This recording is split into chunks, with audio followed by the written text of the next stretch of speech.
됩니다. 함께하면 됩니다. 함께하면 됩니다. 여러분 끝까지 함께 갑시다. 함께하면 됩니다.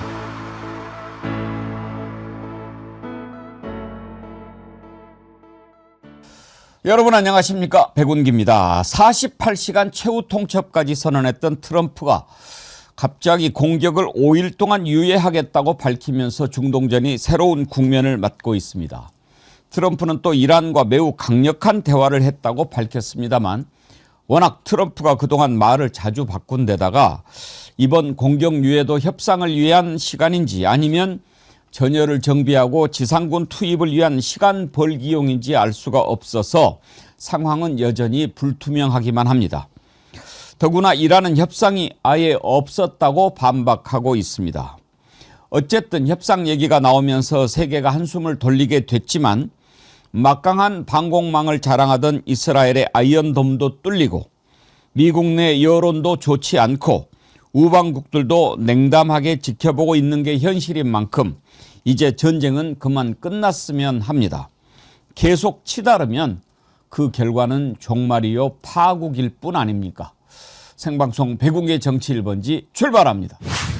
여러분이 너무나 사랑해 주신 속이 꽉 찬 고급 연지 홍게 죄송한데 오늘까지만 소개해 드릴 수 있을 것 같습니다. 너무나 여러분들이 주문을 많이 해 주셔가지고 홍게가 오늘까지 주문하신 분들에 한해서만 이번 주까지 도착하는 것 보장으로 발송해 드린다고 하니까요. 홍게 드시고 싶은 분은 지금 주문해 주셔야 할 것 같습니다. 여러분들이 많이 사랑해 주셔서 감사드립니다. 근데 받아서 드시면 아마 만족하실 거예요. 꽉 차서 속이 꽉 차서 드실만 하고 참고로 이게 찬 상태로 한번 쪄가지고 이렇게 시원한 상태로 도착하니까요 바로 드셔도 괜찮아요. 저희가 금요일날 먹방할 때 그냥 그 시원한 상태에서 먹었는데 오히려 살이 좀 탱탱한 느낌이 났는데 혹시 나는 좀 따뜻하게 먹고 싶다 그러면 다시 찌지는 마시고 팔팔 끓는 물에 1, 2분 정도만 잠깐 담궜다가 빼시면 바로 쪄서 드시는 것 같이 또 따뜻하게 즐기실 수 있다고 합니다. 그렇게 맛있게 드시기 바랍니다. 다 드시고는 뚜껑에 또 볶음밥 해서 드셔야죠. 그리고 몸통 넣고 라면 넣고 홍게라면 최고 아닙니까? 맛있게 드시기 바랍니다. 오늘까지 주문 가능합니다. 다 드시고는 디저트로 세척사과 추천합니다. 껍질째 드실 수 있는 겁니다. 3번이나 정성껏 세척하고 개별 포장돼 있습니다. 아주 식감이 좋고 달기가 아주 그지없습니다. 2개 다 사시기 부담스러우면 하나만 하셔도 됩니다. 온라인으로 주문하시기 불편하신 분들은 전화 주문하셔도 되고요. 1551-3158 간편하게 주문하시면 되겠습니다. 정어리볼 많이 사랑해 주셔서 감사하다는 말씀 드립니다.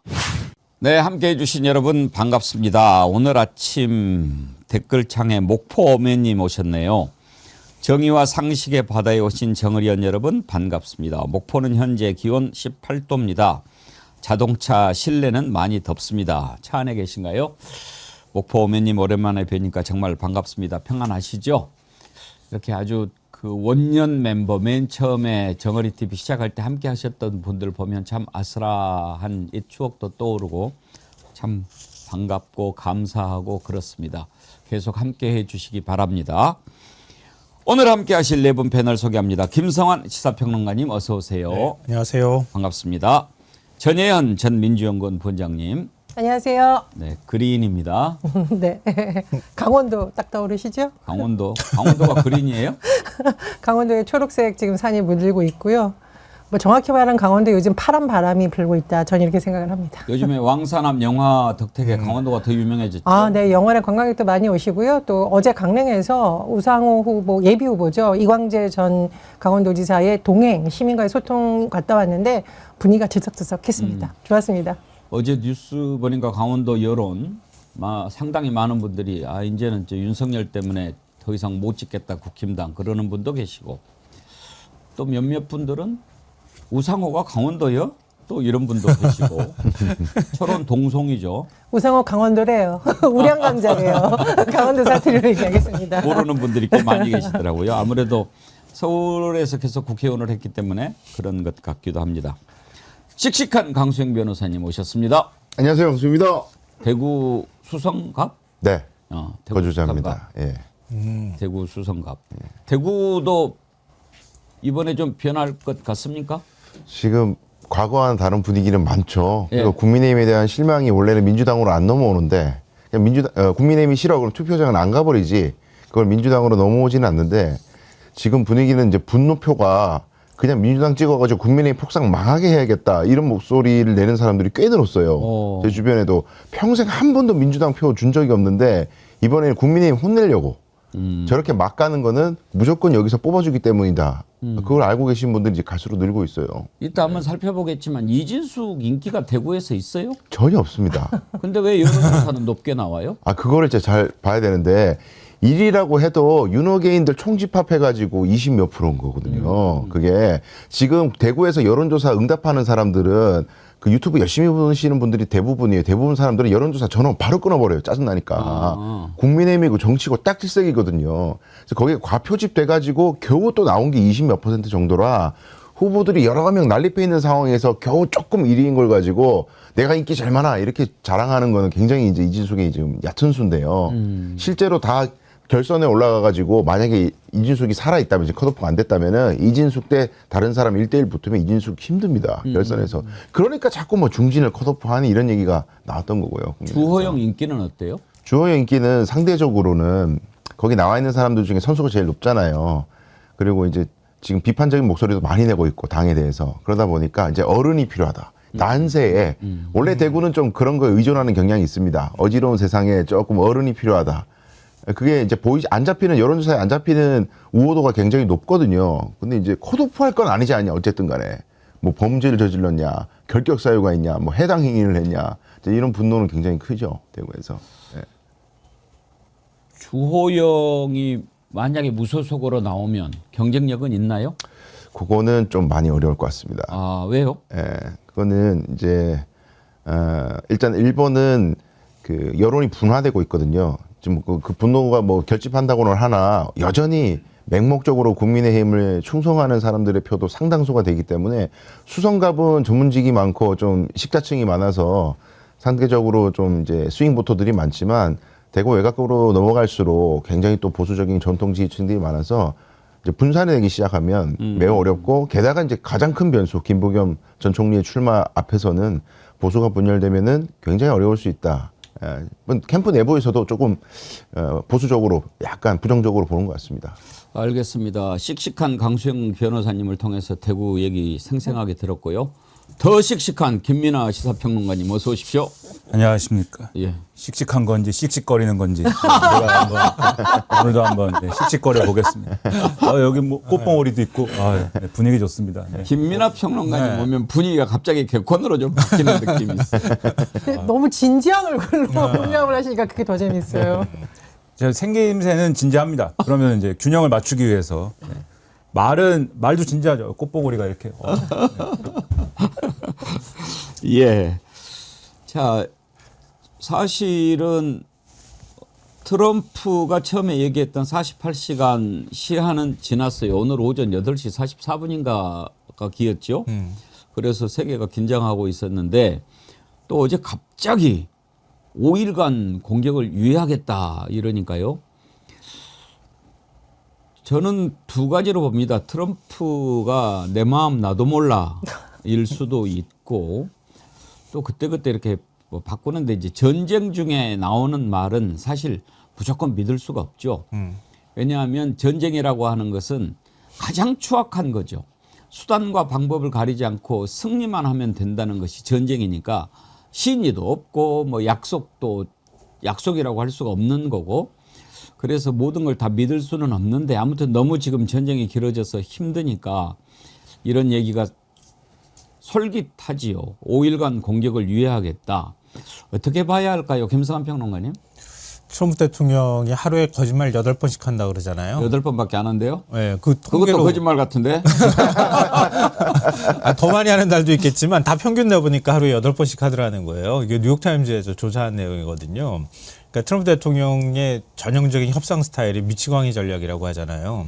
자기가 이제 이란의 발전소 폭격하겠다, 48시간 이내에 호르무즈 해협 열지 않으면 실행에 옮기겠다 이렇게 얘기하고 난 다음에 지금 그 후폭풍을 감당하기가 굉장히 어려운 상황이잖아요. 근데 그런 압박 전략, 최고의 압박 전략을 쓰고 나니까 이란에서도 지금 주변 중동 국가의 식수 공급 시설 전부 다 폭격해 버리겠다 이렇게 나오니까 중동 국가들이 적극적으로 중재에 나선 것 같고요. 그 중재가 약간은 먹힌 것 같아요. 그러니까 처음에 이란이 트럼프 쪽하고는 우린 절대 대화도 안 했어 이렇게 얘기하다가 점점 태도가 바뀌어서 그래도 중동 특사하고 외교 장관하고 통화는 했어. 요 정도까지 지금 왔어요. 그러니까 구체적인 협상이 오고 간 건 아닌 것 같고 최소한의 대화 정도까지 시작하는 단계는 왔던 것 같다. 그러니까 최대 압박하고 그리고 일정하게 대화를 시작하고 그 다음에 시한을 주고 난 다음에 뭔가 또 다른 거. 그 다음에 어떤 행동을 할지는 모르겠지만 그래도 최악의 파국으로 가는 것 정도는 약간 좀 막았던 거 아닌가 하는 생각을 좀 하게 되는 것 같아요. 탐쟁이님, 전쟁이 아니라 침공, 침략입니다. 수정 바랍니다. 그러셨는데, 그렇죠. 미국이 이란을 침공한 거죠. 그런데 북한이 우리나라를 쳐들어왔다고 해서 지금 계속 북한 침공이라고만 하지 않고 한국 전쟁이라고 표현하지 않습니까? 베네수엘라 같은 경우에는 침공이 맞죠. 그냥 일방적으로 하고 끝내버렸으니까. 그런데 지금 맞서서 서로 싸우고 있으니까 전쟁이라고 우리가 부를 수 있지 않겠습니까? 표현에 대해서 담쟁이님 좀 이해해 주시기 바라고요. 자꾸 이런 글을 올리시면 제가 본질에서 헷갈리니까 일단 이 내용 좀 들여다봅시다. 과연 이게 시간 벌기용인가 아니면 정말 협상 수순에 들어간 것인가 하는 걸 짚어보는 건데 지금 막 공수부대도 이동하고 해병대도 이동하고 뭔가 지상전 준비를 하고 있는 상황에서 닷새간 이렇게 하니까 뭐야 작전상 후퇴 아니면 시간 벌기 이런 시각이 있단 말이에요. 물론 2부에서 군사 전문가 김병주 의원 육군 대장 출신이고 또 중동 쪽에서 생활을 군부대 중부사령부에서 근무한 적이 있더라고요. 또 물어보기는 하겠습니다만 오늘 먼저 패널 분들과 한번 살펴보죠. 김민하 시사평론가님은 어느 관점에서 보십니까? 뭐 이게 뭐 두 가지가 다 있겠죠. 그러니까 말씀하신 것처럼 김성환 평론가님 말씀하신 것처럼 이제 과장이 있는 거고요. 그러니까 지금 위트코프하고 쿠슈너하고 요 그룹들이 이란의 이제 특정한 라인들하고 이제 소통을 하는 건 맞는 것 같고. 근데 전체적인 그림은 이 이란과 관련된 압력을 트럼프가 극단으로 지금 올려놓은 상황 아닙니까? 서로 이제 하나씩 주고받고 하면서 그 트럼프가 마지막에 얘기한 거는 발전소를 다 폭격해버리겠다 이 얘기를 한 건데 그렇게 되면은 이란의 경우에는 사실 감당할 수 없는 피해를 이제 이렇게 되는 거고 거의 국가 기능이 마비되는 수준까지 가는 거거든요. 근데 그렇게 했을 경우에는 그 이란은 더 전선을 확장해가지고 정말 이제 한번 유가 200불 시대 한번 맞아보겠느냐 이제 이런 태도로 나오는 거지 않습니까? 그러니까 서로 이제 더 서로 계속 받고 뭐 하나 더 받고 하나 더 이걸 계속 하다가 마지막 단계에 온 거죠. 마지막 단계까지 이제 압력을 높였는데 그럼 여기서 한 단계 더 높일 수는 없는 거거든요. 사실 끝에 온 거거든요. 그러면 이제는 행동만 남은 건데 그 행동이 뭐냐면 미국 입장에서는 말씀하셨듯이 지금 이제 그 지상군을 투입을 하고 그다음에 발전소든지 뭐든지 이제 일방적인 어떤 이란에 대한 지금보다 훨씬 더 강력한 공격을 하고 이렇게 들어가야 되는데 그렇게 갈 경우에는 지금 말씀드렸듯이 미국이 감당해야 될 경제적 피해가 엄청날 거란 말입니다. 그러면은 그렇게 할 거냐? 트럼프 입장에서 그렇게 할 수가 없지 않습니까? 중간 선거도 있고 지금 지지층의 분열도 있고 그러니까 요게 텀을 두면서 이제는 이제 협상과 관련된 무슨 얘기를 해야 될 시점이 왔다라고 트럼프는 판단하는 것이고 이란도 사실 계속 이렇게 갈 거냐에 대해서는 하나의 어떤 대화 채널도 없이 가기는 어렵다라고 볼 거예요. 그래서 이제 지금 어쨌든 요 국면이 형성되는 측면이 있는 건데 그러면 이게 실질적인 협상이 되려면은 서로 뭔가 이해관계가 일치하는 부분이 있어야 협상이 될 거 아닙니까? 근데 지금 서로 내놓는 아니라는 걸 보면은 서로 얘기했다는 안을 보면은 서로 이 이해관계가 근접할 수 있는 이런 고리가 없어요. 그러니까 서로 일방적으로 얘기할 수 있는 부분만 극한의 어떤 그러한 이제 대안만을 내놓고 있는 상황이기 때문에 지금은 이게 실효적인 어떤 협상안으로 도출될 가능성이 오늘까지는 어쨌든 이 가능성이 큰 것 같지는 않습니다. 다만 트럼프 특성상 이게 항상 보면은 이런 협상이 막 롤러코스터를 타서 갑자기 뭐 성사되기도 하고 이런 측면들이 있는 거잖아요. 이 전쟁 길어지면 길어질수록 사실 우리한테도 힘든 것이고 전 세계 경제가 힘든 것이니까 빨리 끝내는 게 좋겠죠. 그래서 트럼프의 이 사실 지금 이 상황에서 트럼프가 지금 이 협상을 얘기하고 있는 거는 근거가 상당히 희박하다고 보지만 그럼에도 불구하고 뭔가 트럼프식의 무슨 협상을 해서 빨리 전쟁을 끝냈으면 좋겠다. 저는 그런 생각합니다. 그렇죠. 전쟁이 지리하게 계속돼서 세계 경제에 타격을 미치는 것도 문제지만 이렇게 서로 마주보고 계속 싸우면 정말 상상할 수 없는 엄청난 결과까지도 올 수 있는 것, 그걸 우리가 걱정하는 거 아니겠습니까? 아무튼 어제 트럼프가 5일간 공격을 유예한다라고 발표한 뒤로 유가는 10% 이상 국제 유가 급락하고 뉴욕 증시도 1% 넘게 지금 반등을 했습니다. 이렇게 움직임을 보이는데 우리나라 증시는 어떤가 조심스러워해요. 그러니까 워낙 트럼프가 말을 자주 바꾸니까 뭐 기대는 약간 하고 있는 것 가운데 어제 저녁만 해도 야 내일 아침에 또 매수 사이드가 발동되겠구나 이렇게 생각했는데 지금은 그런 정도는 아니에요. 코스피 움직임이나 코스닥 움직임이 별로 없어요. 그러니까 지켜보자. 트럼프 절말을 어떻게 믿냐 이런 분위기가 좀 큰 것 같아요.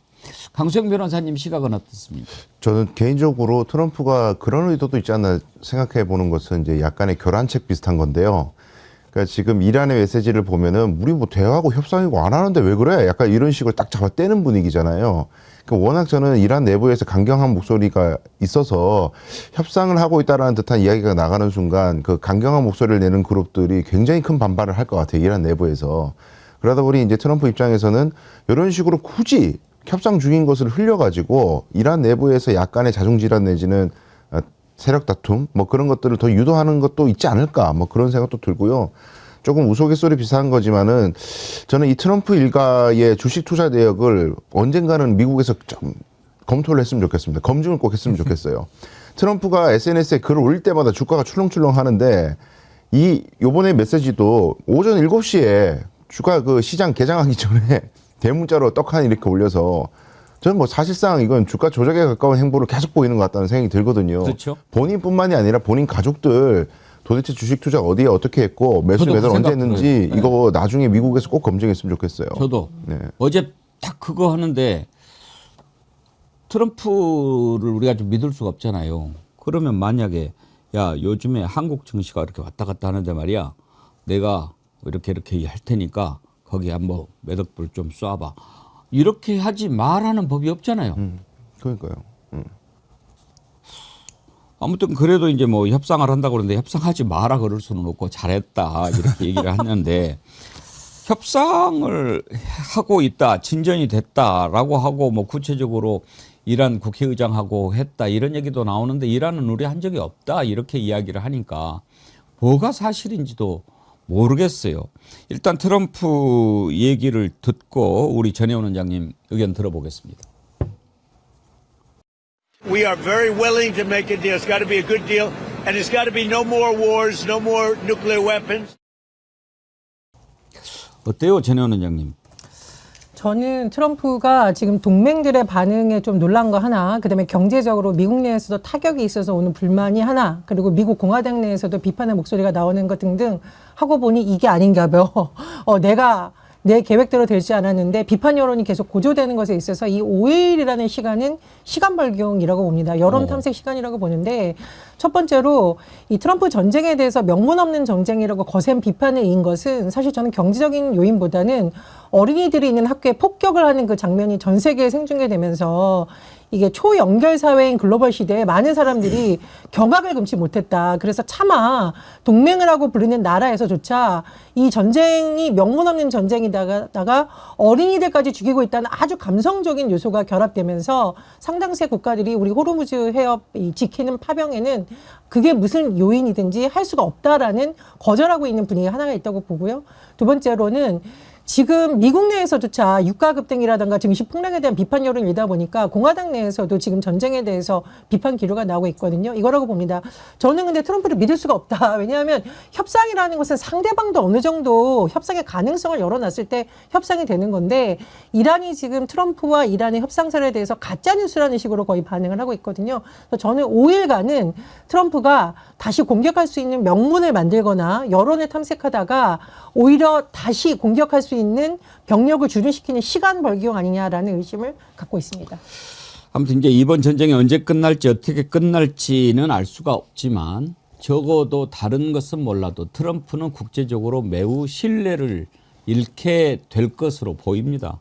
믿을 수 없는 지도자 이런 인상이 만들어지지 않겠습니까? 동구리님, 트럼프가 벌인 전쟁으로 러시아와 중국이 반사 이익을 얻고 있죠. 트럼프를 보면 시진핑이 신사로 보이는 착시까지 일어납니다. 트럼프는 싫지만 민주주의 국가의 힘이 공산국가로 넘어가는 것은 더 싫은데요. 그러셨어요. 이게 참 세계 많은 국민들의 생각이 아닐까 싶습니다. 트럼프의 닷새간 공격 유예 발언의 의미는 2부에서 김병주 의원과 좀 더 깊이 다뤄보도록 하겠습니다. 전쟁이 빨리 끝나야 되는 것은 우리로서는 정말 다급한 문제입니다. 일단 호르무즈 해협 봉쇄로 원유 지금 차질 빚어지고 있고, 제가 어제 국가 비상체제 곧 들어갈 것 같다라고 하는데 오늘 아침에 속보 떴는데 이재명 대통령이 선제적으로 좀 준비를 해야 된다 이렇게 이야기를 했습니다. 무엇보다도 야 군함 보내 뭐 이렇게 저렇게 지금 요구를 하는 상황이라서 우리도 지금 골머리를 앓고 있는데 뭐 이렇게 끝난다면은 그런 부담에서 벗어날 수 있지 않겠습니까? 그런 와중에 다카이치 일본 총리가 미국에 가서 참 온갖 교태를 다 부리는데 보면서 야, 좀 심한 거 아닌가? 저렇게까지 해야 되나? 오죽하면 다카이치아와 이런 말까지 나오겠습니까? 그런데 맨 처음에 트럼프 만나가지고 트럼프가 손을 내미는데 그냥 가서 확 안기고 막 이러는 것도 아주 좀 오바야 했는데, 지난번에 이재명 대통령 만났을 때 90도 인사하면서 이렇게 하는 것까지는 좋은데 트럼프한테 와락 안기는 거, 그리고 이렇게 또 만찬장에서 춤추는 모습을 백악관에서 냈지 않습니까? 그걸 보고 이제 일본에서도 좀 반응이 엇갈리는 것 같습니다. 지금 전쟁이 나서 수천 명이 이렇게 희생되고 있는데 춤을 추면 되겠냐? 그건 좀 아니지 않느냐?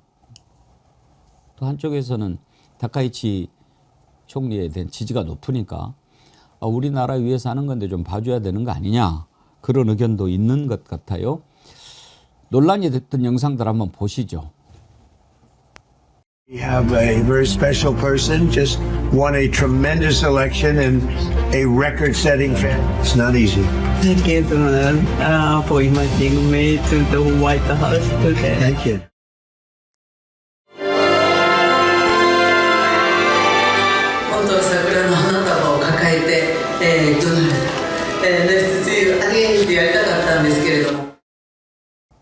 또 이제 친근하게 도널드라고 이제 부르고 뭐 그러는데 어떠세요 보시기에?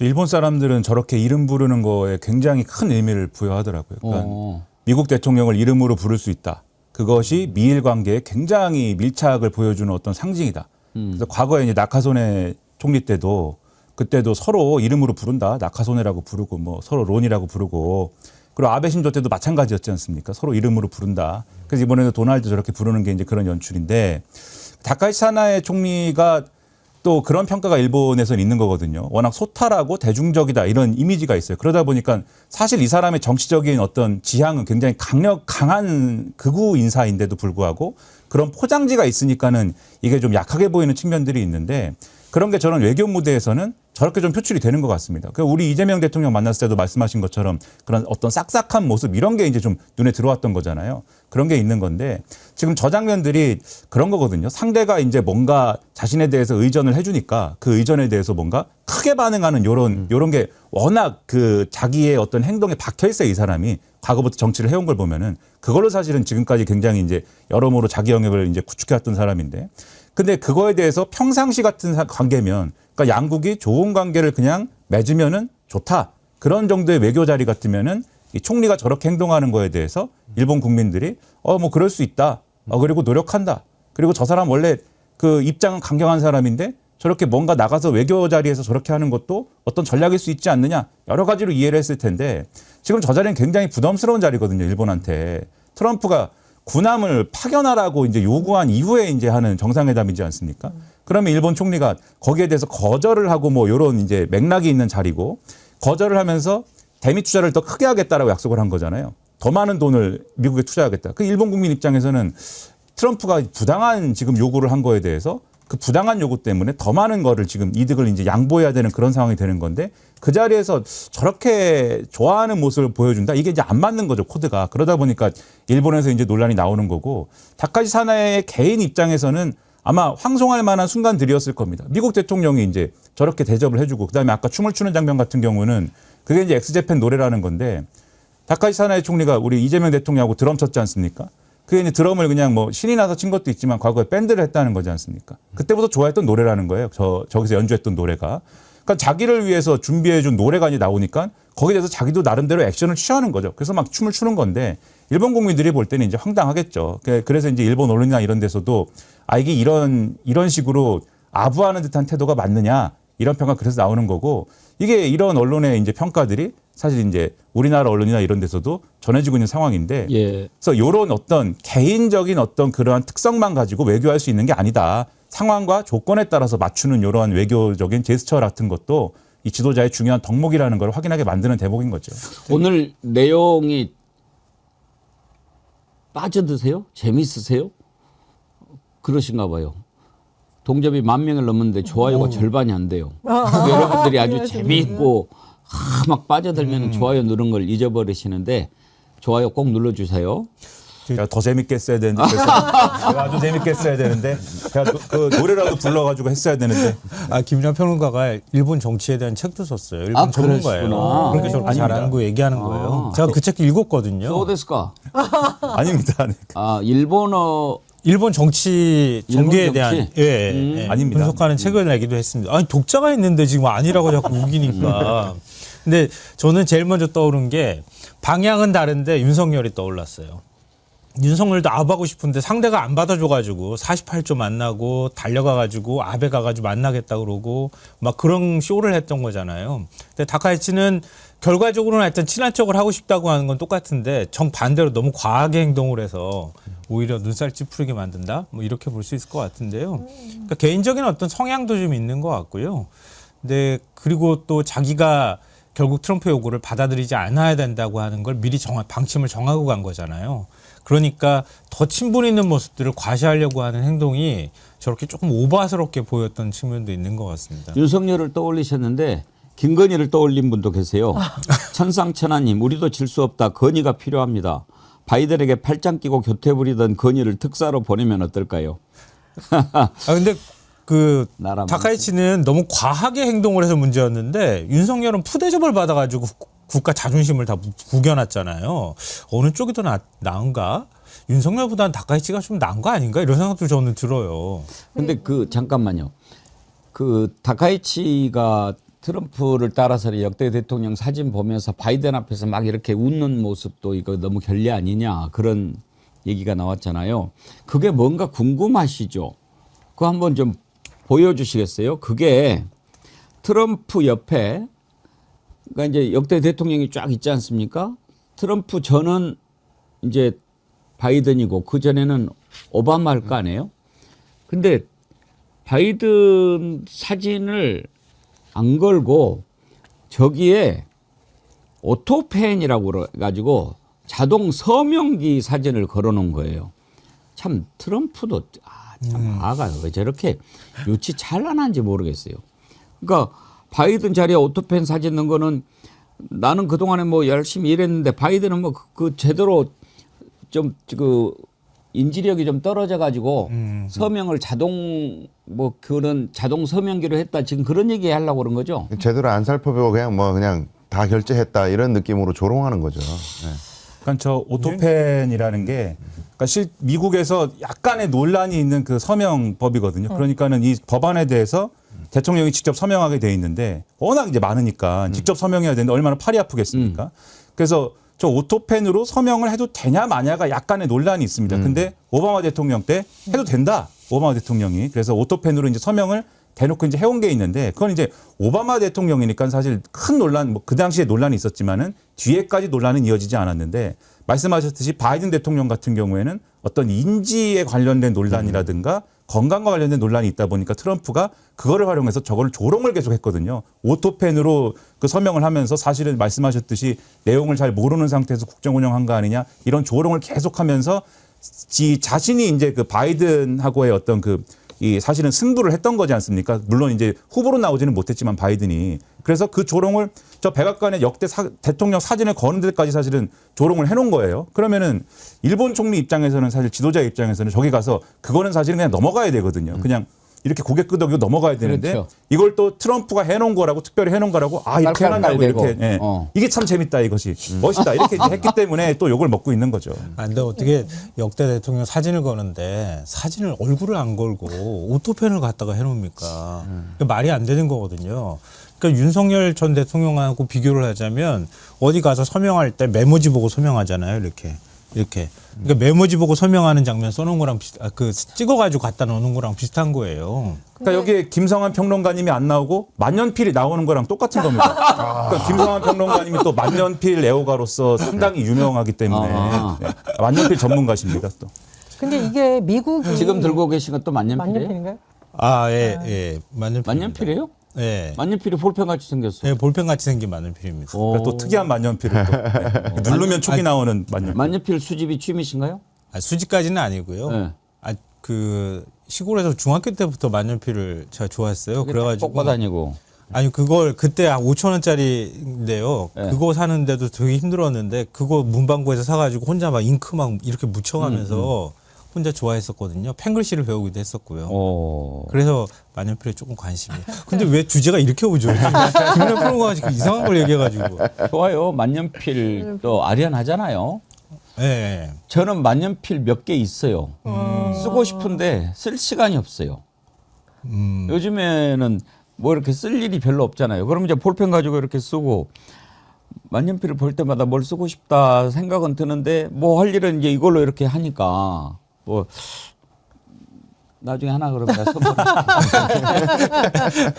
근데 미국의 입장에서 다카이치 총리를 어떻게 보느냐는 저는 몇몇 사건에서 약간 조롱하고 우습게 본다라는 느낌을 받았어요. 첫 번째, 저 오토펜 앞에 가면서 만약에 미국에서 준비를 정말 잘하고 논란거리가 없을 거라면 누군가는 알려줬을 거라고 생각이 되는데 아무도 얘기를 안 해준 거죠. 일본 측도 준비를 못한 거지만 미국에서도 일본 상황을 잘 알고 미국도 잘 아는 인물이 아무도 이런 걸 언급해주지 않았다는 게 첫 번째고, 두 번째로 알링턴 묘역을 다카이치가 갔다라고 하잖아요. 이게 지금 중국 언론에서 다카이치를 엄청나게 공격하고 있는 요인인데, 이 알링턴 묘에는 미군과 싸우다가 그러니까 일본군과 싸우다가 사망한 미군도 묻혀있다 이렇게 지금 알려 있거든요.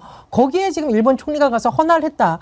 이것도 저는 미국 내에서 상당히 어떤 정상 간의 일정에 있어서의 전혀 다카이치 총리를 배려하지 않은 것이다 보이고, 세 번째로 논란이 됐던 그 다카이치 총리가 이렇게 가방 들고 춤추면서 입을 약간 벌린 사진, 이게 누가 봐도 일본의 정상을 대하는 모습은 아닌데 백악관에서 이 사진을 공개했다라는 거거든요.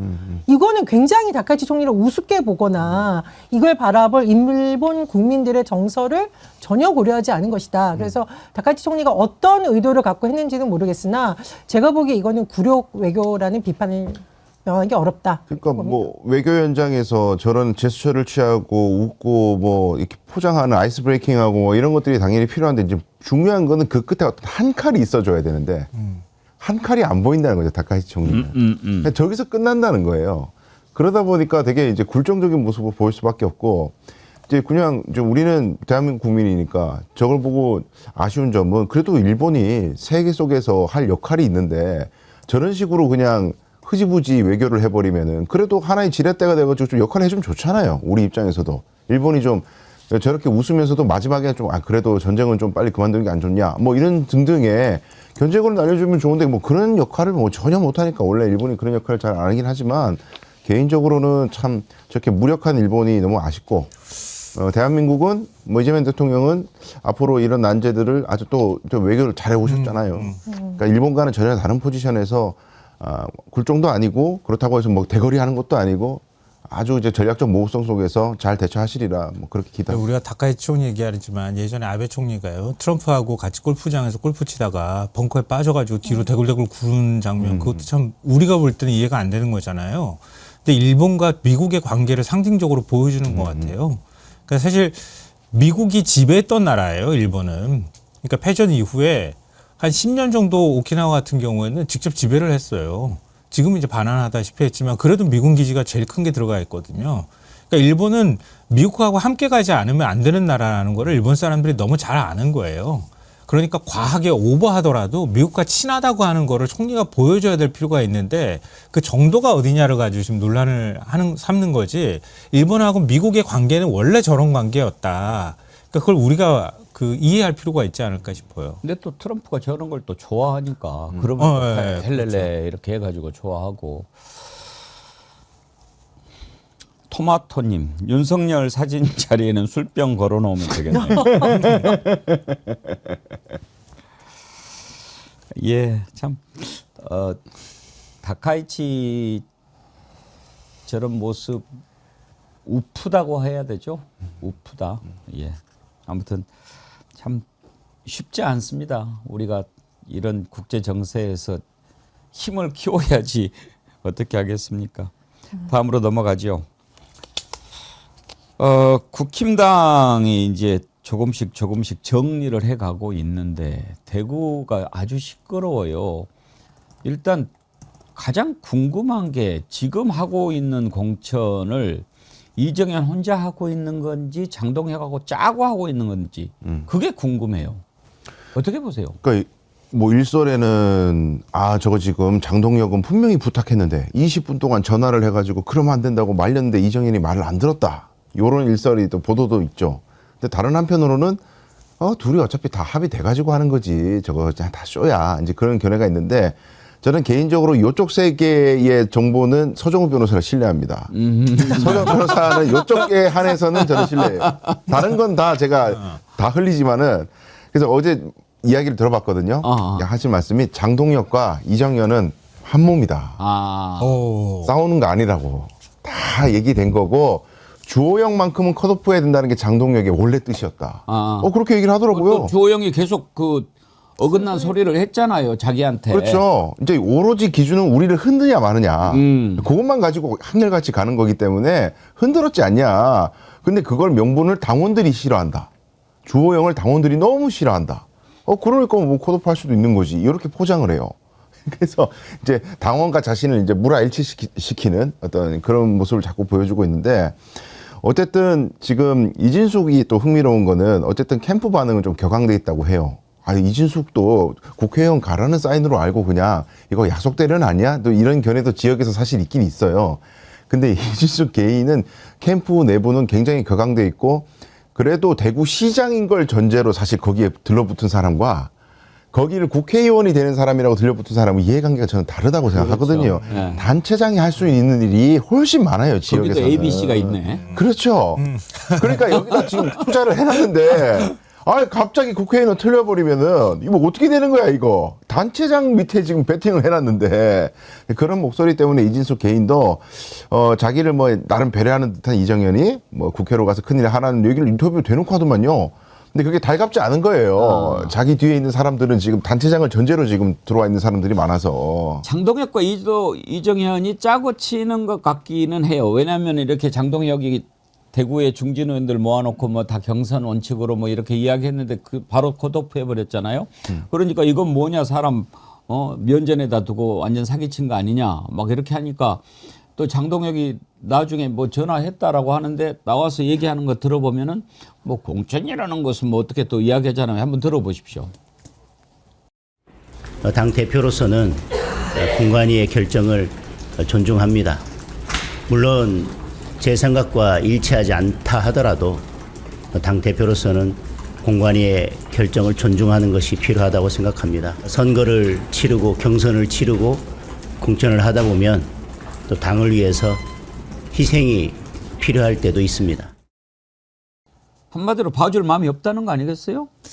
그러니까 만약에 장동혁 대표의 생각이 뭐 완전히 달랐으면 그리고 이게 사실 주호영 의원이나 뭐 사실은 뭐 저는 생각이 좀 다를 수도 있다고 생각하는데 뭐 이진숙 전 위원장 입장에서 보면 부당한 거 아닙니까? 이 컷오프가 다른대로 할 말이 지금 있는 거잖아요. 내가 지지율 1등 나온다. 그리고 내가 뭐 6선인데 나머지 사람들은 뭐 그러면 무슨 기준이냐 뭐 이런 얘기를 할 수 있는 거기 때문에 그 부당한 거에 대해서 장동혁 대표가 내 생각도 좀 부당한 것 같아라는 생각이 있으면 최고위에서 이걸 뒤집을 수가 있지 않습니까? 근데 지금 그렇지가 않잖아요. 그러면은 뭐 그게 말은 저렇게 하지만 생각은 똑같은 거 아니야? 라는 생각을 할 수가 있는 거고 이전에 이정영은 공관위원장이 사퇴하지 않았습니까? 그때도 잘 생각을 해보면 그 사퇴할 때도 이런 얘기가 사실 공관위 내에서 통용이 안 돼가지고 사퇴한 거잖아요. 근데 사퇴하고 나서 며칠 돌아다니다가 이제 여의도 요 앞에서 사진 찍히고 뒷모습 사진 찍히고 뭐 그 사진 찍힐 때까지 제가 볼 때는 돌아다닌 게 아닌가 싶은데 아무튼 그러다가 이제 돌아와서 하는 얘기가 내가 왜 돌아왔느냐에 대해서 당 대표로부터 이제 전권을 받고 당 대표가 나 설득해 갖고 돌아왔기 때문에 자 내가 큰 권한을 받고 돌아왔으니까 이제 정말 혁신을 한번 해보겠다 뭐 이렇게 얘기를 하는 거잖아요. 즉 이게 좀 어설픈 건데 둘이 짠 요 시나리오가 있는데 요게 결국은 결과로 나오는 건 다 어설픕니다. 다 어설프긴 한데 시나리오를 여기서 볼 수가 있는 게 이정현 공관위원장이 공관위원들한테 이 자신의 뜻을 관철시키는 논리가 당대표로부터 정권 받았다 이걸로 지금 하려고 한 거잖아요. 그게 지금까지 잘 안 되고 있는 와중이지만 그래서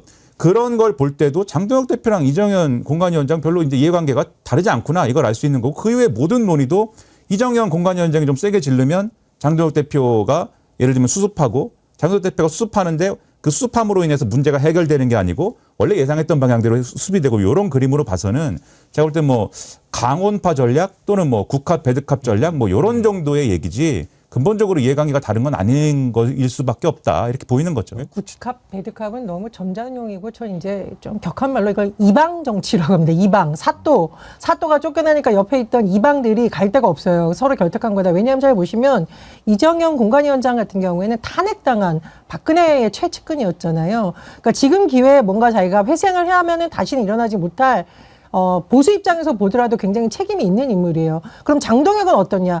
윤석열과 뗄 수 없는 존재잖아요. 근데 문제는 뭐냐면 누군가도 얘기했듯이 옛날 왕조 시대로 말하자면 왕이 국민들에게서 쫓겨난 거란 말이에요. 그럼 최측근들도 같이 물러나고 석고대죄를 해야 되는데 그게 아니라 지금 두 사람이 손잡고서 기세 등등 해가지고 우리가 당을 장악하겠다. 그리고 당을 장악하는 무기로서 공천을 쓰겠다는 건데 저는 이거 진짜 한국 정치 역사에 남을 최악의 탄핵 브라더스. 탄핵당한 사람들 옆에 있던 브라더스라고 생각을 합니다. 그래서 국합 배드캅은 너무 좋은 영화예요. 그래서 제가 얘기를 했는데 그거를 이렇게 저를 이렇게 아니 민망하게 아니 김민하 평론가님을 저격한다라는 게 아니라 제가 보기에는 진짜 그래서 꽃봉오리도 있고 그런데 절대 김민하 평론가님 저격한 게 아닙니다. 앞에 물병도 있는데 왜 점잖게 말로 그러세요? 물병은 마셔야죠. 김민하 평론가님 저격한 게 절대 아니고 저는 조금 더 비판적이다 이 말씀드립니다. 아까 우리 강수영 변호사님도 말씀하셨듯이 이진숙은 이제 그렇게 해서 정리하고 뭐 보궐선거 국회의원 보궐선거 내려고 하는 것 같다라고 하는데요. 저는 그것도 글쎄 올시다예요. 맞아요. 왜냐하면 지금 이정현 공관위원장이 이번 지방선거 공관위원장이지 나중에까지 뭐 공관위원장 합니까? 그때 어떻게 될지 누가 알아요. 정치는요. 현찰박치기예요. 그리고 이번 지방선거에서 국힘 깨지면 지도부 다 물러나야 돼. 그럼 누가 나중에 이준숙을 보장해 줍니까? 그런데도 이제 이준숙은 또 헬렐레 해가지고 뭐 그거라도 뭐 감사하지 뭐 이런 분위기가 느껴져요. 이준숙 손잡고 대구 돌아다녔던 고성국이는 이게 원대한 뜻이 있는 것 같다 그렇게 이야기를 하더라고요. 들어보십시오. 이진숙 위원장과 관련해서는 대한민국 전체를 위해 더 필요하다 그랬습니다. 당이 전략적으로 이진숙 카드를 대구시장이 아니라 더 크게 쓰겠다 이런 의지를 이정현 공관위원장이 밝힌 겁니다. 조영희는 국회부의장으로 그냥 그 일이나 열심히 해라는 것이고요. 이진숙 위원장은 국가적 차원에서 더 큰 일을 해줄 것을 준비한다 이런 뜻입니다. 국가적 차원에서 큰일 할 거 있죠. 큰일 할 거 있는데 그건 아니고 근데 지금 이제 저렇게 되니까 오늘 아침에 재밌는 만평이 하나 나왔어요. 프레시안 손문상의 그림 세상에 나와 있는 만평인데 보골빵도 맛있지 그러면서 컷오프 되면은 보골을 기대하고 있는 뭐 그런 재미있는 만평을 봤습니다만 글쎄요. 그 보궐선거로 가서 이진숙이 국회에 들어오고 뭐 대표까지도 뭐 이야기를 해줬다고 그 립서비스를 듣고 고성국이 저렇게 그 좋아하는데 아니 좀 생각을 좀 하면서 살았으면 좋겠어요. 지난번에 김용환 자를 때는 김용환에 대해서 얼마나 또 이정현 립서비스 해줬습니까? 정말 훌륭하신 분이고 뭐 어떻게 그거를 또 자기한테는 또 그런 걸 뭐라고 그래요? 아전 인수로 생각하는 거 아니에요? 맞습니다. 저는 이게 그 동네 시장에서 꽈배기 살 건지 찐빵 살 건지 이거 가지고 고민하는 것도 아니고 어떻게 공천을 이렇게 하나 그런 생각이 좀 드는데요. 그러니까 저는 장동혁 대표 입장에서는 나쁠 게 없는 카드라고 생각해요. 왜냐하면 일단은 군기 잡기 할 수 있잖아요. 지방자치단체장들은 자기가 볼 때는 다 기득권이거든요. 자기가 공천한 사람도 아니에요. 그러니까 저거 지금 선거 국면에서 공천 줄까 말까 이거 가지고 어디 나한테 다시는 덤벼들지 마라고 지금 기강을 잡고 있는 거예요. 그 대신 이정현 공관위원장이 해주고 있는 거고요. 그리고 나중에 가서 선거 패배하잖아요. 패배할 때 장동혁 대표가 뭐라고 합니까?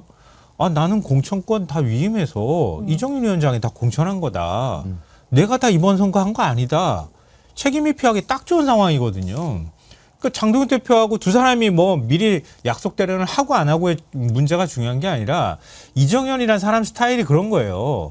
내가 총알바지로 나가가지고 총을 100대를 뭐 100발을 맞든 안 맞든 상관없어. 그리고 막 나가는 사람이거든요. 장동혁 대표는 뒤에서 싹 숨어가지고 이정현 공관위원장이 막 거친 일을 하면 자기는 뒤에서 국회의원들한테 얘기 들어가지고 좀 적당히 좀 합시다. 이런 좋은 모습들을 보일 수 있잖아요.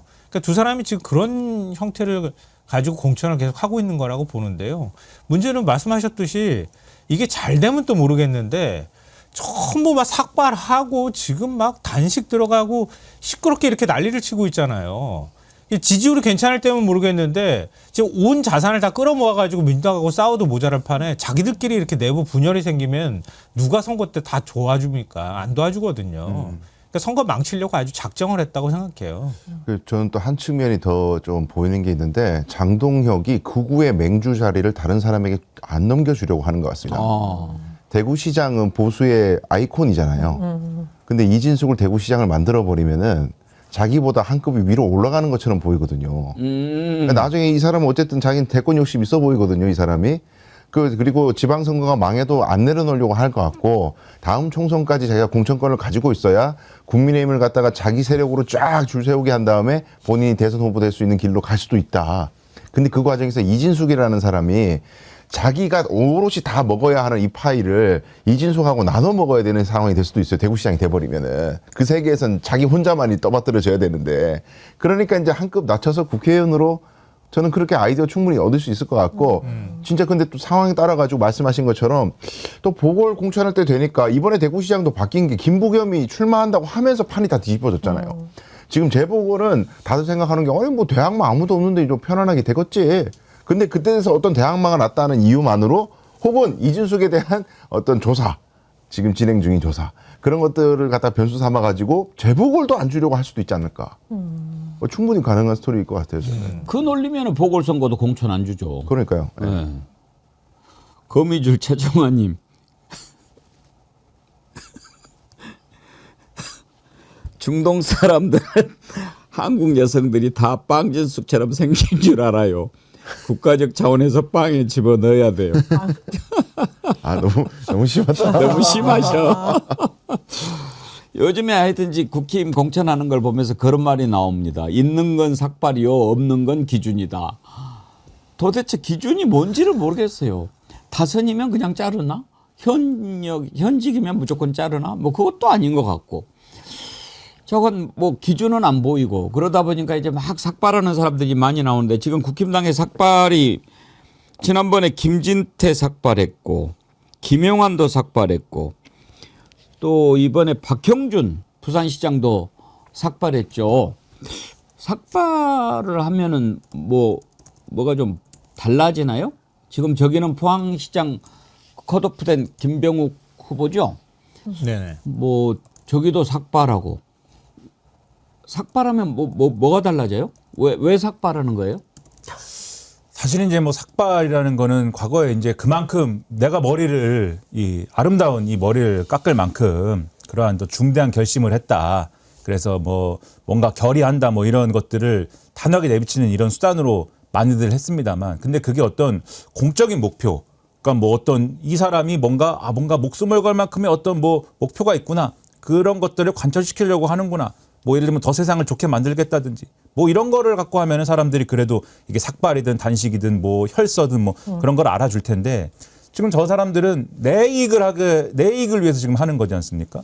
내가 공천이 안 됐기 때문에 나는 삭발을 해서 공천을 다시 한번 내가 받도록 해보겠다, 그런 모습들이기 때문에 이런 일에 삭발하면은 다들 비웃죠. 그리고 특히 저는 이런 흐름에서 박형준 부산시장의 경우는 나름대로 명분을 이제 주장하려고 하는 건데, 부산과 관련된 여러 가지 이제 제도적인 지원이나 이런 거를 요구하면서 그 관련 입법이나 이런 걸 요구하면서 삭발을 하는 건데, 근데 그 배경도 우리 국민들이, 유권자들이 짐작을 못하지 않을 거거든요. 지금 졸지에 국민의힘에서 이제 컷오프 당할 뻔한 사람이 된 거고, 현직 시장인데, 그리고 그 상대로는 어쨌든 주진우 의원이 지금 나오고 있는 건데, 그런 구도 속에서 이 부산에서도 사실 그렇게 인기가 좋은 시장은 아닌 걸로 제가 알고 있는데, 부산에서도 인기가 안 좋고 당내에서도 컷오프 당할 뻔한 사람이고, 이러면 경선에서 이제 뭐 잘 되겠습니까? 또는 본선에서는 그렇게 해서 경선에서 이긴다 한들 본선에서 뭐 잘 되겠습니까? 이런, 거기다가 이제 민주당에서는 전재수 의원이 나오고 뭐 이런 상황이 될 가능성이 커지니까, 그러면 내가 뭔가 부산을 위해서 뭔가 이 몸을 바치는 그러한 모습을 한번 사진을 한번 좀 만들어 보고, 거기에 대해서 우리 캠프에 또 좀 우측에 있는 사람들이 만족할 수 있는 무슨 누구 목사 아들도 한번 좀 영입을 해보고 뭐 이런 걸로 지금 만들어 가려고 하는 것 같은데, 유권자들이 볼 땐 다 얕은 수죠. 그렇게 해가지고 지금 해결할 수 있는 문제가 아닌 것 같고, 본인의 시정에 대한 평가가 될 거란 말입니다. 그 이제 와서 이제 이런 뭐 삭발 쇼나 무슨 뭐 누구를 영입했다, 그 영입한 사람도 바람직하지 않은 거지만은 그런 걸로 해결할 수 있는 문제가 아닌 거죠. 이계환님, 반항 심리 표출. 그렇죠. 우리 학교 다닐 때는 머리를 짧게 깎았잖아요. 그런데 빡빡이를 깎으면 안 돼요. 그러니까 이브라고 그러나? 뭐 이 정도로 해야 되는데, 가끔 가다가 이제 두발 검사 해가지고 머리가 좀 길면은 고속도로 내버리죠. 그러면은 성질 난다고 빡빡 깎고 온 거 있어요. 그럼 또 정학이야. 그것도 이제 반항했다고. 그래서 반항의 표시로 이렇게 빡빡 깎기도 하고 그랬는데, 오늘 참 재미있는 댓글 많이 올라옵니다. 학창 시절에 괴로웠습니다. 그것 때문에. 머리를 깎아도 반항이고, 길러도 반항이고, 머리를 깎아도 반항, 눈썹을 잘라도 반항, 또 뭐 어떻게 해야 되는지. 힘든 시절 보냈죠. 떠나라님, 날 풀리니 삭발하네. 그래도 너는 안 풀려. 근데 저렇게 삭발이 맞아요? 지금 저렇게 깎는 게? 삭발. 스포츠 머리죠. 그러니까요. 스포츠 머리잖아요. 이게 자신의 외모를 포기할 정도로 결연한 의지를 보여주려고 그러면은 진짜 말 그대로 삭발을 해야 되는 거지. 그래 이제 웰빙 얘기를 자꾸 듣는 게, 오세훈도 그렇고 뭐 저기 조호영 의원도 그렇고 모든 이쪽 세계에 있는 분들이 각을 세울 때 진짜 진심으로 배수진을 쳤다라는 그 엄중함을 잘 못 보여줘요. 맞아요. 약해. 너무. 이 투쟁을 안 해본 사람이라서 전부 다 제가 보니까 진짜 걸 줄을 몰라요. 다들 뒤를 자꾸 생각하고 보험을 자꾸 걸려고 그러고, 삭발을 할 때도 그래도 흉하지는 않게 요 정도 선에서, 요런 결기로는 국민들의 어떤 마음을 저는 얻지 못한다. 저는 꼭 한마디만 하고 싶은 게, 왜 일을 못했던 걸 삭발로 가리려고 하느냐, 이 말을 꼭 하고 싶은데, 김진태 지사 일 잘했으면 삭발 안 해도 도민들이 압도적으로 지지를 해줄 거예요. 그런데 강원특별자치도 어쩌고저쩌고 하면서 일도 제대로 사실 못했기 때문인 거고, 그 법안 통과시키기 위해서 본인들이 나서서 못했던 걸 가지고 지금 현 정부 탓하면서 삭발하고 난리치고 있는 거거든요. 뭐 레고랜드 관련한 그 부채 논란도 나라 경제 망할 뻔했다 논란 일으키지 않았습니까? 그러니까 삭발을 해가지고 그동안 너가 한 게 뭐냐, 왜 이렇게 무능했냐, 이런 걸 감추려고 하는 거 이제 도민들이 더 이상 봐주지 않냐 생각이 들고, 저는 박형준 시장도 마찬가지라고 생각을 해요. 뭐 전재수 예비 후보라든가 이재성 뭐 예비 후보라든가 쟁쟁한 사람들이 나오다 보니 본인이 위기에 몰려서 더 이상 안 되니까 이게 삭발한다고 생각하는데요. 이제 강원도 말로 썩은 감자가 삭발을 했다라고 조롱이 나올 정도라고 하는데, 일을 잘해서 현직 단체장이 좋은 평가를 받아야 되지, 삭발을 해가지고 이렇게 되는 건 아니다, 이 말씀을 꼭 드리고 싶습니다. 호리노님, 한마는 한동훈은 삭발하고 싶어도 못합니다. 그런가요? 근데 얘기 나온 김에 지금 이제 민주당에서 김부겸 전 총 얘기가 계속 나오지 않습니까? 네. 일단 이제 정청래 대표도 나오셔야 된다, 당신만 이렇게 할 수 있다라고 하면서 모시는 모양새를 취하고 있는데 일단 김부겸 전 총리는 입장은 이달 말쯤에 밝히겠다라고 하면서 일단 대구시에 대한 비전을 먼저 보여줘야 된다라고 합니다. 이렇게 좀 하고 나서 등장할 것으로 예상이 되는데 궁금한 것은 대구를 잘 아시니까 만약에 김부겸 전 총리 물론 대구에서 출마해서 국회의원 당선된 적은 있죠. 가능성이 있다고 보십니까? 저는 여전히 쉽지 않다고는 생각해요. 예. 여전히 쉽지 않습니다. 그런데 과거에 40% 정도의 본인이 했던 득표보다는 더 나올 거예요. 그거보다는 더 나옵니다. 분명히 더 나올 거라고 예측이 되고요. 그 포인트는 이겁니다. 이 지금 국민의힘에게 몹시 실망하고 분노해 있는 사람들의 표를 소구력 있게 끌 수 있느냐, 민주당 후보가. 그게 쟁점이거든요. 그러면은 거부감이 없어야 돼요. 거부감이 없어야 되는데 얼마 전에 뭐 여론조사 나왔지만 대통령의 TK 지역의 지지율이 63%. 근데 민주당에 대한 지지율은 여전히 29%. 민주당에 대한 비호감은 굉장히 높아요. 아직까지도. 그 정서적이든 뭐 이념적이든 여러 가지 이유로 여전히 비호감도가 높은데 그런데 민주당 달고 나오는 사람임에도 불구하고 뭔가 민주당에 이렇게 흘러가는 거에 대해서 조금 견제도 할 수 있고 어른으로서 너무 그렇게 극단적으로 가지 마. 이런 목소리도 낼 수 있는 사람인 것 같다. 왠지. 총리도 했는데. 그러니까 이런 기대감을 심어줄 수 있는 사람이기는 해요. 김부겸 전 총리가. 그리고 보수 안에서도 원래 거부감이 적고요. 그러니까 가능은 한데 지금 저는 안타까운 거는 김부겸 전 총리가 기왕 하실 거면은 더 적극적인 모습을 보여주셔서 이슈를 선점을 지금 하셔야 되는데 너무 시간을 끄세요. 25일 날 원래 출마 선언하리라고 다 기대를 했거든요. 30일로 또 뭐 늦춰졌대. 또 혹자 지역 기자들은 저 4월 3일 그 이사하는 한계 있죠. 전입신고해야 되는 한계. 그때까지 아마 끝까지 좀 관망하실 것 같다. 국민의힘의 판을 좀 보고. 근데 그렇게 관망하는 모습이 저는 오히려 좀 마이너스가 될 것 같거든요. 지금 상황에서 유불리를 떠나서 내가 좋은 말씀 하셨어요. 후배들한테 내가 빚진 것도 있다. 그러니까 이제 대선적 차원에서 나오겠다라는 말씀 좀 해주시면 좋을 것 같고 그리고 기왕 출마하는 거 조건도 좀 거시고 민주당에게. 나 나오는 김에 이거 행정 대통합 전향적으로 좀 검토해달라. 혹은 뭐 선거구제 개편 있죠. 중대선거구제 개편. 호남에서 기득권 좀 내려놓는 대신에 영남에서 우리 후배들이 좀 당선될 수 있도록 좀 해달라. 나 이거 관철 안 되면 나 출마 안 할래. 뭐 이런 조금 과감한 모습? 근데 제가 모르겠어요. 너무 많은 걸 기대하나요? 근데 저도 좀 아쉬워요. 그냥 이진숙 후보로 단수 공천되고 난 다음에 그 다음에 출마 선언을 좀 하신다는 얘기가 나오면 이길 수도 있었지 않을까 그런 생각을 개인적으로 하는데요. 그러니까 김부겸 총리 가족이나 주변에서 좀 만류하는 사람들이 있는 것 같아요. 그래서 결정을 좀 쉽게 하기가 좀 어려운 측면이 있는 것 같은데요. 지역구도 타파, 지역주의 극복이 김부겸 총리가 정치를 하는 가장 큰 목적이었잖아요. 그러니까 아마 그걸로 설득이 될 것 같아요. 제가 보니까. 그러니까 대구에 가서 지역구도 타파를 해서 마지막으로 몸을 던져줬으면 좋겠다고 하는 게 그게 정치적 면문일 것 같고요. 말씀하신 것처럼 이번에 대구 경북 통합특별법은 더 이상 통과시키기가 어려울 거예요. 왜냐하면 선거판이 다 짜여졌는데 어떻게 통합합니까? 엄청나게 혼란이 생길 거거든요. 그러니까 그 대신에 지역 발전을 위한 대안을 제시해달라. 그 대안을 민주당에서 어떤 걸 주느냐. 이게 일단 중요한 것 같아요. 출마는 기정사실인 것 같고요.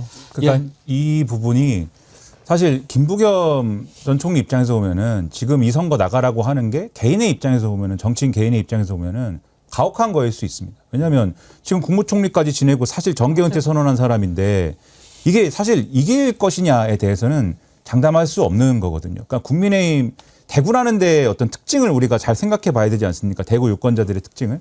그러니까 거기가 보수의 심장이라고 그러고 거기가 아무리 뭐 해도 마지막에 국민의힘이 거기 가서 손 벌려야 되는 지역인데 그런 게 있을 거거든요, 분명히. 다른 모든 지역에서 민주당이 우위일 거지 않습니까? 그런 상황에서 대구에서 마지막으로 예를 들면 국민의힘 사람들이 박근혜까지 데려와갖고 만약에 뭐 선거운동하고 막 이렇게 한다. 그럼 짠해서라도 누가 나왔든지 간에 국민의힘 찍을 거란 말이죠. 그런 선거를 해야 되는 거예요. 김부겸 전 총리가 나가면은. 그리고 이 지역에서는 그런 구도에서는 민주당 대 국민의힘이다. 이 구도는 아주 안 좋은 구도인 거죠. 그러면 거기다 대고 국민의힘 정신 못 차리지 않느냐, 윤어게인이지 않느냐, 뭐 공천을 저렇게 난리를 쳤지 않느냐 이런 얘기는 망고 소용없는 겁니다. 그러면 김부겸 전 총리가 근데 이 구도를 좀 박살낼 수 있는 그런 뭔가 무기를 가지고 나가야 되는데 이걸 혼자 만들 수는 없는 거고 그래서 지금 지역 발전 얘기를 하는 걸로 저는 보이거든요. 그래서 지금 뭐 대구 경북 통합이다 이런 게 안 되더라도 내가 시장 됐을 때 나중에라도 그러면 이게 뭐 무리죠. 당연히 무리지만 나중에라도 이걸 가능하게 예를 들면은 여당이나 또는 뭐 어디서든지 이걸 할 수 있도록 하는 그러한 길을 만들어 보겠다든지 또는 이와 관련된 지원을 해주겠다든지 이런 게 필요한 건데 그런 부분을 같이 고려해 가지고 지금 보는 것 같다고 말씀드리겠습니다. 국힘 얘기 그만합시다. 동접 빠지네. 워킹맘 969님. 제 아이디가 왜 다르게 올라오는지 모르겠습니다. 저 옛날 아이디 미국 널스 프리실라입니다. 아, 미국 널스 프리실라님 정말 반갑습니다. 아, 이렇게 오랜만에. 그런데 그 아이디가 옛날에는 미국 널스 프리실라로 올리셨는데 지난번에 막 이렇게 그 막 아이디 바뀌면서 이렇게 된 것 같아요. 그 유튜브 계정에 들어가면 아이디 바꾸는 게 있거든요. 그렇게 해서 한번 바꿔보시면 다시 옛날 이름으로 찾으실 수 있을 것 같은데 아무튼 오랜만에 반갑습니다. 이렇게 미국에서 함께 해주시는 프리실라님 고맙습니다. 이거를 오늘 좀 다뤄봐야 되는데 먼저 그러면 짧게 재판 거래 의혹으로 공수처가 구속영장을 청구한 부장판사 영장이 저는 발부될 줄 알았는데 기각이 됐어요. 의정부 지법의 부장판사죠. 근데 강수영 변호사님, 네. 아무리 그래도 서로 같은 판사니까 봐준 걸까요? 이건 보니까 너무 딱 떨어지던데. 음주운전 집행유예 상태, 징역형 집행유예 상태였던 운전자가 또 음주운전하다가 발각됐는데 1심에서 징역 5개월 실형 선고됐는데 2심에서 벌금 500만 원. 뭐 원심에서 징역형 실형 받고 법정 구속돼서 반성의 시간을 가졌으니까 뭐 그렇게 한 것도 있고 뭐 완전히 뭐 말도 안 되는 식으로 2심 싹싹싹 봐줬는데 또 그 사이에 둘이 뭐 돈 봉투 받고 안에 악기 교습 공간 무상으로 제공하고 막 이렇게 했던 그런 거래 정황이 많이 드러났잖아요. 근데 그렇죠. 왜 이걸 영장을 발부 안 합니까? 공여 사실에 대한 소명이 부족하다. 뭐 그런 얘기가 있는데 공여가 뭐 그냥 준 거 자체가 소명이 부족하다. 지금 보면은 한 방에 뭔가 뭉탱이로 돈을 빵 준 게 아니고 돌 반지도 주고 뭐 선물도 주고 이렇게 나눠서 쭉쭉쭉쭉쭉 해서 누적된 게 이제 와 금액이 좀 뭐 몇백만 원 된다 이런 거잖아요. 근데 이제 고등학교 동문이라는 거 아니에요. 이 사람들 사이. 예. 선후배 사이. 예. 예. 동문이니까 원래 친교 관계가 있으니까 그래서 원래 고등학교 친구인데 고등학교 친분이 있는데 그래가지고 누적된 친분 관계 속에서 오고 갈 수도 있는데 이게 꼭 어떤 청탁의 의미로 한꺼번에 돈이 건너갔다라는 그 공유라고 단정할 수 있는 이렇게 얘기한 것 같거든요. 근데 저는 개인적으로 뭐 저 변호사 현업에 있고 하지만은 지금 제 주변에 있는 제가 알고 있는 제가 지인으로 있는 판사들은 제 친구들 후배들 이런 사람들은 밥 먹을 때 계산하는 것마저도 굉장히 예민하게 생각해요. 이거 자칫하다 나중에 문제 될까. 철저하게 오늘 내가 살게 다음에 네가 내 제가 이렇게 얘기하는데도 되게 싫어해요. 무조건 더치페이. 그렇게 예민하게 굴거든요. 근데 친교 관계가 있다고 해서 변호사 판사한테 뭐 이렇게 돌반지 주고 뭘 선물해 주고 이런 것들을 갖다가 일상적으로 긴 시간 있었다는 거는 오히려 이거는 지금 보통의 판사들하고는 처신이 다른 거예요. 그래서 오히려 엄하게 봐야 되는 거지 이거를 거꾸로 그렇게 봐줬다? 글쎄요, 뭐 옛날 감성을 가지고 계시나 우리 영장 판사님이 자 이해가 안 됩니다. 이럴 때마다 사법개혁 정말 반드시 해야 된다 그런 생각 들어요. 그 코로나 장발장애로 들어보셨죠? 계란 18개 훔쳤던 남성 정말 너무 먹을 게 없고 힘들어서 훔쳤는데 구속됐었고요. 1심에서 징역 1년이 나온 바가 있습니다. 법원이 그렇게 단호하게 먹을 거 없어가지고 계란 훔친 사람들한테는 구속영장 발부하고 징역 1년 선고해서 난리가 났던 적이 있거든요. 그런데 지금 이렇게 상습적으로 재판 거래를 한 사람들한테 이렇게 관대하게 다한다? 이러니까 국민들이 빨리 검찰개혁도 중요하지만 법원개혁 필요하다, 사법개혁 필요하다고 얘기를 하는 겁니다. 그리고 저는 너무 어이가 없는 게 이게 만약 똑같은 건데 어떤 학교의 선생님이 시험지를 몰래 훔쳐다가 아이에게 줬다. 이거 아마 전 나라가 난리가 날 겁니다. 근데 재판 거래는 전 이거보다 더 무거운 큰 벌이라고 보는데 구속영장이 기각됐다면서 정말 어이가 없었고 판사들끼리 서로 봐주기 심리가 혹시 작용한 게 아닐까 그렇게 지금 의심을 하고 있습니다. 근데 이게 지금 현직 판사한테 부장판사한테 구속영장이 청구된 게 2016년 정은호 게이트 때 그때 김수천 부장판사 이후에 10년 만에 처음이라는 거잖아요. 우리나라 판사들은 참 청렴하다. 그렇잖아요. 어떻게 10년 만에 판사가 딱 한 명이 이렇게 나올 수가 있어요. 그러니까 그동안에 그런 판사들의 문제는 다 그냥 쉬쉬하고 넘어갔던 건가? 이런 생각을 안 할 수 없고요. 저는 100번 양보해서 고등학교 선후배 사이고 아주 친한 관계라 그러면 아이 뭐 돌잔치 있으면 돌반지도 줄 수도 있고 뭐 그게 다 합쳐서 한 370 정도 된다는 거잖아요. 그걸 다 끌어모은 거는 그건 어떤 방식으로든 항변할 수 있다 치더라도 뭐 정리상으로. 근데 피아노 교습소를 자기 건물에서 무상으로 사용할 수 있게 해준 거는 그거는 그런 차원의 문제가 아니거든요. 그렇죠. 그러니까 판사라면 그 정도는 이건 안 되는 거야 라고 끊어야 되는데 그걸 그냥 그대로 사용할 수 있게 해놓고 이건 뭐 친한 선후배 사이의 문제일 뿐입니다. 이렇게 얘기를 하는 게 이게 어떻게 받아들여질까? 그리고 또 영장 판사가 생각할 때는 그거하고 재판하고 직접 어떻게 관련성이 있어 그걸 소명해야 돼. 뭐 이렇게 요구했을 가능성이 있어 보이는데 그럼 우리나라 판사는 고무줄 판결을 해도 아무 상관이 없다는 거 아니에요. 그 대한민국에 두 다리만 걸치면 모두 다 친구 형 동생인데 이러면 우리나라 판사가 비리 혐의로 걸릴 수 있는 방법이 뭐가 있습니까? 아무것도 없지.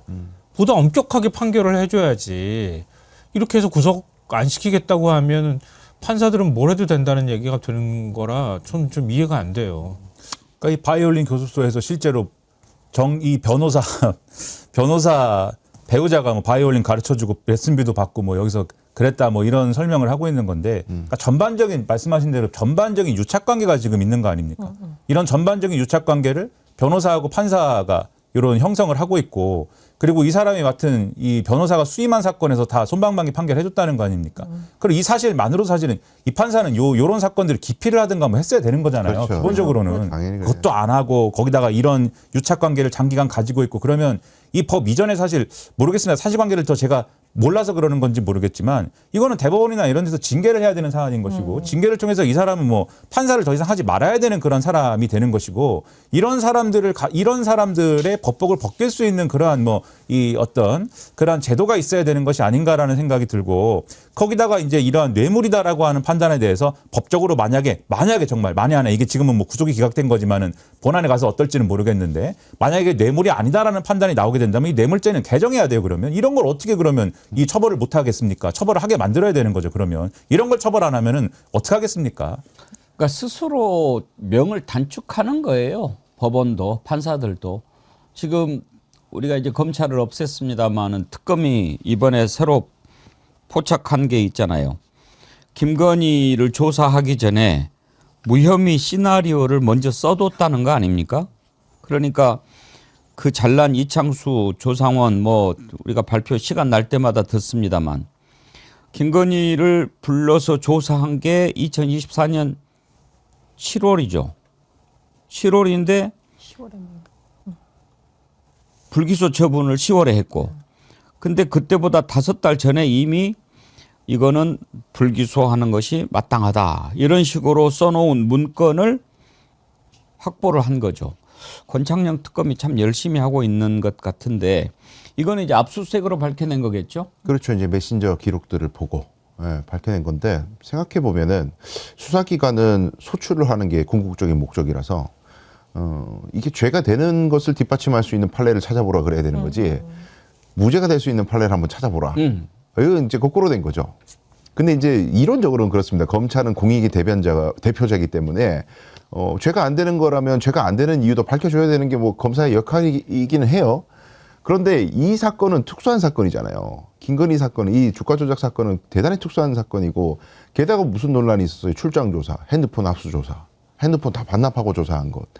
그런 조사 방식을 활용했는데 그 안에서 내부적으로는 이런 지시를 했다. 이 보통 사건이 아닌 거예요. 이거는 결론을 내놓고 조사했다는 거고 그리고 우린 그 뒤도 알고 있잖아요. 불행히도 1심에서는 희한하게 또 무죄를 받았지만 어쨌든 기소가 된 사건 아닙니까 이것도. 근데 뒤에서는 기소가 된 사건인데 앞에서는 이런 식으로 무죄 판례들을 좀 찾아봐. 이거는 이창수 지검장 법적으로 굉장히 곤욕을 한번 치러야 될 거로 전 보입니다. 잡아가야 되는 거죠. 이거는 잡아가야 되고 예를 들면 제가 잡혀갔다 이러면 검사가 저의 인권을 지켜줘야죠. 저같이 힘없는 사람이 잡혀갔을 때는 검사가 최대한 이거는 정말 불구속을 원칙으로 한 수사를 하고 이 최대한 저 인권 수사를 해야 되는 거죠. 근데 수사 대상이 권력자다. 그리고 수사 대상이 권력자의 무슨 뭐 배우자다. 그럴 경우에는 그거는 우리가 뭐 살아있는 권력을 수사를 해야 됩니다. 그렇게 얘기해 왔던 거 아니었습니까? 근데 거꾸로지 않습니까? 제가 잡혀가 보세요. 검찰이 봐주겠습니까? 저는 구속됩니다. 뭘로 잡혀가든. 바로 구속. 나는 바로 구속되고 김건희 씨는 어떻게 하면 봐줄 수 있을까? 보이스 피싱 저 무죄 논리는 어때? 뭐 이런 자기들끼리 회의를 해가면서 이렇게 봐줬다 그러면은 누가 이런 검찰이 계속 해야 된다고 생각을 하겠습니까? 네, 워낙 반항을 잘하게 생겨가지고 잘 안 봐줄 것 같아요. 제가 아주 머리도 단정하게 지금 머리가 단정한데. 아니 그게 이제 다양하게 판례를 조사해보라라고 빠져나갈 수 없다라고 생각하는 이유가 김건희가 아까 시점 말씀해 주신데 2024년 5월에 장관한테 보냈다는 거 아니에요. 내 수사 어떻게 되고 있어? 이건 뭐예요? 내 수사 빨리 무혐의로 빨리 종결내지 왜 가만히 있어? 이 얘기를 한 거고 그럼 김정숙 여사 언급하면서 왜 인용한 진척이 없어? 이거 누가 보더라도 위에서부터 쫙 타고 내려온 거 아니에요? 그냥 나도 한번 판례 검토해봐라라고 뜨고 빠져나갈 여기가 없는 빼박이다 이렇게 생각이 듭니다. 예. 하여튼 이제 전쟁만 안 났으면 일단 검찰개혁, 사법개혁 착착착착 하고 이제 언론개혁하고 그럴 건데 오늘 또 SBS가 지금 뭐 오보 비슷한 걸 내가지고 청와대에서 사실과 다르다고 했던데 그건 시간이 없어서 다 못 다뤄봤네요. 참 이것도 나중에 한번 우리가 짚어보도록 하겠습니다. 오늘 1부는 여기까지 하지요. 2부에서 김병주 민주당 의원님 만나보도록 하겠습니다. 김성환 시사평론가님, 전혜연 전 민주연구원 본장님, 김민아 시사평론가님, 강수영 변호사님 다음 주에 뵙죠. 고맙습니다. 감사합니다. 고맙습니다.